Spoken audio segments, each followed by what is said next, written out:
begini, apakah semua orang yang puasa bisa mendapatkan 4 kemuliaan tadi atau tidak? Ini poinnya. 4 itu kalau digabungkan jadi takwa namanya. Singkatnya, apakah semua orang puasa pasti bertakwa? Ya, tanyakan Al-Quran. Apa jawaban Allah di Al-Quran? Dijawab langsung di ayat Siyam.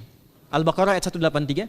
Ya ayyuhalladzina amanu kutiba alaikumus kama kutiba alal ladzina min la'allakum.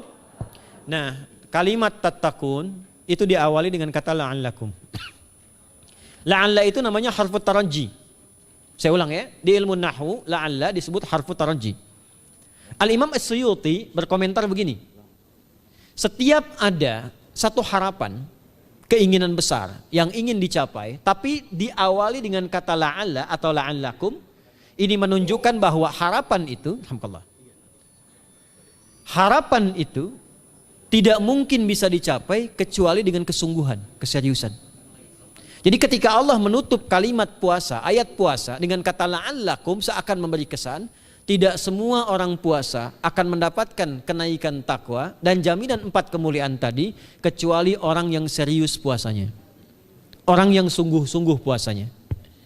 Karena itulah untuk menunjukkan kesungguhan itu, bagian terakhir kita, Nabi memberikan 3 amalan utama. Saya akan bacakan dengan cepat 3 amalan utama yang dikuatkan oleh beliau kepada para sahabat sebelum tiba Ramadan dan sampai sekarang menjadi kurikulum Ramadan Nabi. Jadi kalau ibu bapak ingin mengeluarkan kurikulum Ramadan Nabi, nanti bikin agenda saat Ramadan. Ya, supaya nggak pusing nanti kalau masuk hari pertama apa yang dikerjakan, hari kedua apa yang dikerjakan, subuh apa, siang apa, sore apa. Cuman nanti saya berikan 3 yang pokok ini. Ada 3. 1, meningkatkan sholat. Saya ulang ya, meningkatkan apa? Sholat. Kalau meningkat secara singkatnya berarti bertambah dari yang sekedar fardu, tambah dengan apa? Sunnah. Maka dari sekarang keluarkan semua jenis sholat-sholat sunnah. Keluarkan dari sekarang apa saja, siang dan malamnya. Yang rawatib ada berapa rawatib? Rawatib 12. Ya, rawatib itu yang melekat dengan sholat fardu dan menentukan untuk memperbaiki sholat fardu. Menambah, jadi kalau kurang khusyuk ditambah dengan sunnahnya disebut rawatib. Bisa sebelum, bisa setelah sholat fardu. Ada 12 dari hadis Nabi SAW. Man shalla isnatai asyrata rak'atan, siapa yang sholat 12 rakaat fi yaumin wa lailatin, yang mengiringi sholat fardu siang dan malam, ya bunyalahu bihinna baitun fil jannah, maka akan dibangunkan baginya satu rumah di surga kalau konsisten menunaikan 12 itu sampai meninggal dunia. Sahabat yang mendengar itu mengatakan kompak semuanya, sejak mendengar hadis itu kami usahakan istiqomah sampai meninggal tidak meninggalkannya. 12 itu 2 sebelum subuh, cepat. 4 sebelum zuhur, 2 setelah zuhur, 2 setelah maghrib, 2 setelah isya. 2 rakaat sebelum subuh, 4 rakaat sebelum zuhur. Kalau nggak bisa 4 rakaat karena terbatas waktunya, boleh 2 rakaat khusus untuk sebelum zuhur. Kalau nggak bisa 4, boleh berapa? 2. Dalilnya hadis Ibnu Umar radhiyallahu taala anhuma. Kata beliau, hafidtu asyra rakaatin, saya hafal 10 rakaat dari Nabi sallallahu alaihi wasallam salat sunnah. Maka menyebutkan sebelum zuhur 2 rakaat. Baik, jadi 12 ya, 2 sebelum subuh, 4 sebelum zuhur, 2 setelah zuhur, 2 setelah maghrib, 2 setelah isya. Ini yang disebut dengan rawatib. Jamak dari kata ratib. Di luar ini mutlak. Mutlak ini ada yang berdampingan dengan salat fardu, ada yang terpisah. Contoh yang berdampingan, 4 rakaat sebelum asar. 4 rakaat ini bukan disebut rawatib, tapi salat mutlak. Cuma waktunya berdampingan dengan salat fardu. Jadi dia nggak memengaruhi sholat fardu, cuma punya keutamaan sendiri. Apa keutamaannya? Hadis Ibnu Umar radhiyallahu taala anhuma, ketika beliau menyampaikan qala Nabi sallallahu alaihi wasallam rahimallahu ra'an shalla qabla al-asri arba'an. Allah akan menambahkan rahmat pada orang yang terbiasa sholat 4 rakaat sunnah sebelum sholat asar. Jelas ya? Baik. Kemudian apalagi setelah itu? Sholat di antara 2 adzan dan 2 adzan ini, adzan dan iqamah. Ya, di antara adzan dan iqamah. Tahiyatul masjid. Apalagi misalnya salat duha. Duha dibagi 3. Awal duha itu kurang lebih 1,5 jam setelah salat subuh. Subuh sekarang misal 4:30, maka jam 6 muncul awal duha. Namanya syuruk. Saya ulang, salat apa namanya? Syuruk itu salat awal duha. Jumlah rakaatnya 2 rakaat. Man shalal ghadata fil jama'ati thumma yaqudu yadhkurullah subhanahu wa ta'ala fa yusalli rak'ataini fakana alaihi ka ajri umratin wa hajjin, ya ka ajri ummatin wa hajjin tamatan. Siapa yang salat subuh 2 rakaat dengan berjamaah, ya, dan umumnya kalau berjamaah bisa ke masjid di masjid. Kalau tak mampu ke masjid, tunaikan di rumahnya. Setelah itu tidak beranjak dulu, dia duduk untuk berzikir kepada Allah. Zikir itu bisa baca Quran. Quran surah 15 ayat 9 itu Quran disebut dengan zikir. Quran surah 54 ayat 17, 22, 32, 40 itu Quran disebut dengan zikir. Bisa baca Quran, bisa berdoa. Doa disebut dengan zikir. Quran surah ke-7 ayat 205. Ya.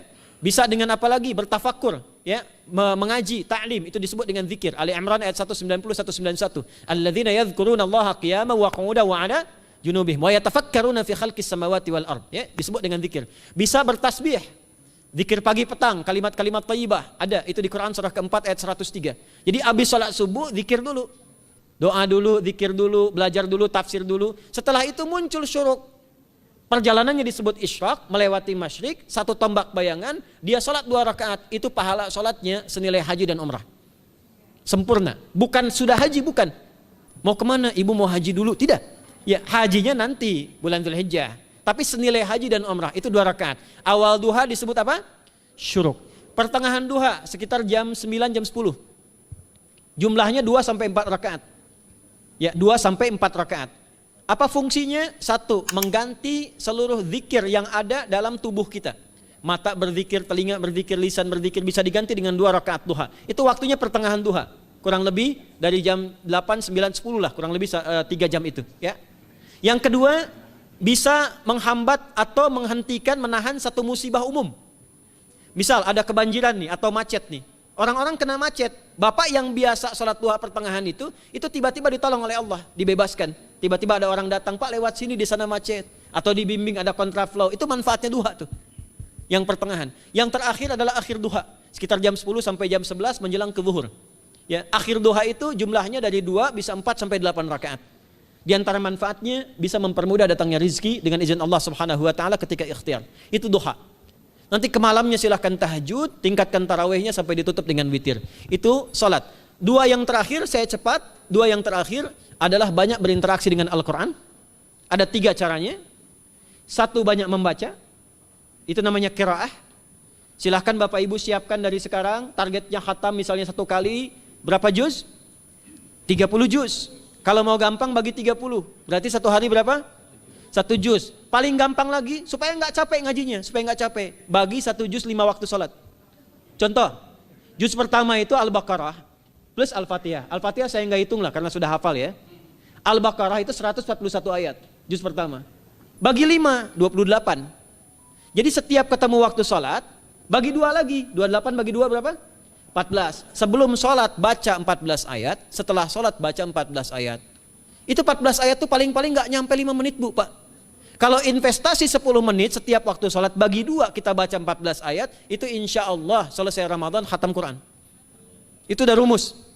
Ya, tidak cukup dengan amin, siapkan dari sekarang. Siapkan. Ya. Kemudian mengkaji, kajian, tilawah. Itu tilawah itu di hadis Muslim pahalanya banyak. Ya, majtama'a qaumun fi baitin min buyutillahi. Ya, kita ngajinya Quran hadis ya, biar ya, lebih kuat dalilnya. Majtama'a qaumun fi baitin min buyutillahi yatsluna kitaballahi wa yatadarasuna fima bainahum. Ya, siapa yang bisa tilawah Quran, ngaji, tafsir, keluarkan misalnya untuk Ramadan 10 hari saya pengen tahu Al-Fatihah. Itu ketika dilakukan punya 4 keutamaan.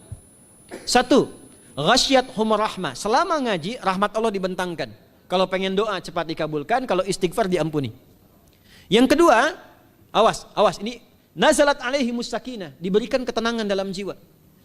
Bapak Ibu pengen di rumah tangga nyari sakinah, isi dengan Quran di rumah. Amalan terakhir infak. Ya, hadisnya dari Ibnu Abbas, an Ibnu Abbas radhiyallahu taala anhuma, qala, ya, beliau mengatakan kana Nabi sallallahu alaihi wasallam ajwadan nas wa ajwadu ma yakunu fi Ramadan. Adalah Nabi sallallahu alaihi wasallam itu orang yang sangat luar biasa dermawan dan lembut. Dan bertambah dermawan lagi ketika tiba Ramadan. Apa yang dilakukan Nabi? Mensupport sahabat, siapapun yang punya anggaran untuk infak, disiapkan sebelum Ramadan. Jangan berpikir banyak Bu. Yang penting ada anggaran, 30.000 nggak ada masalah. Setiap hari 1.000, tidak harus uang, makanan. Pernah dengar hadis ini nggak? Siapa yang memfasilitasi bukaan orang puasa walaupun dengan sebiji kurma dan sehirup air, maka dia mendapatkan pahala seperti orang puasa itu tanpa dikurangi sedikit pun. Ada? Hadisnya sahih di At-Tirmidzi. Tapi bukan berarti nyari kurma ke Tanah Abang setiap hari satu. Terus minumnya satu sedotan aja ganti-ganti. Tidak. Ya, maksudnya apa? Yang paling minimal kita bisa keluarkan. Itu pahalanya 700 kali lipat dikali 10. Paling standar. 700 kali itu standar biasa di hari ini. Dalilnya Al-Baqarah ayat 261 yang dibacakan Adinda tadi kita itu. Ramadan kali 10 lagi. Maka dari itu disiapkan dari sekarang untuk infak. Kalau kami di desa itu, ibu saya selalu kalau Ramadan itu RT-nya setiap rumah. Ini untuk bukaan hari ini rumah A, rumah B, rumah C. Bukaan besok rumah A, rumah B, rumah C. Boleh tuh di PWM Pak dipraktikkan. Ya, misalnya anggota perserikatan siapa dikasih kesempatan. Mungkin nanti yang lain kurmanya, yang ini misalnya jeruknya, yang ini ininya. Setiap ada bukaan ya kirim ke yatimnya, ya kemudian ke pondok-pondok asuhan Muhammadiyah yang tadi disebutkan sekian ribu itu, cari pahala. Ya, saya kira itu yang bisa saya sampaikan sampai dengan batas waktu yang diberikan. Semoga bermanfaat dan semoga Allah Subhanahu wa taala memberikan kemuliaan kepada kita semua, kesehatan. Dan saya yang terakhir saya ingin sampaikan doa penting. Tolong hafalkan doa ini. Dan ini doa yang diajarkan Nabi menjelang Ramadan supaya mendapatkan kesehatan, kekuatan, keselamatan untuk beribadah saat Ramadan. Hadisnya di At-Tirmidzi nomor hadis 3254. Qala, langsung saja qala Nabi sallallahu alaihi wasallam. Allahumma ahillahu alaina bil yumni wal iman was salamati wal islam rabbi wa rabbukallah. Nah, itu tolong nanti dihafalkan, tadi sudah direkam, dibimbing. Nanti ketika ditetapkan masuk awal Ramadan, bacakan itu. Ya Allah, anugerahkan awal Ramadan kepada kami dengan ketenangan, kedamaian, kekuatan iman, keselamatan, sehat, enggak sakit sampai selesai puasanya, diberikan kekuatan untuk ibadah dalam keislaman dan diikhlaskan hanya karena Allah Subhanahu wa taala. Subhanakallahumma wa bihamdika nasyhadu an la ilaha illa anta nastaghfiruka wa natubu ilaik wa akhiru da'wana anil hamdulillahi rabbil alamin wal 'afu minkum fastabiqul khairat. Assalamualaikum warahmatullahi wabarakatuh.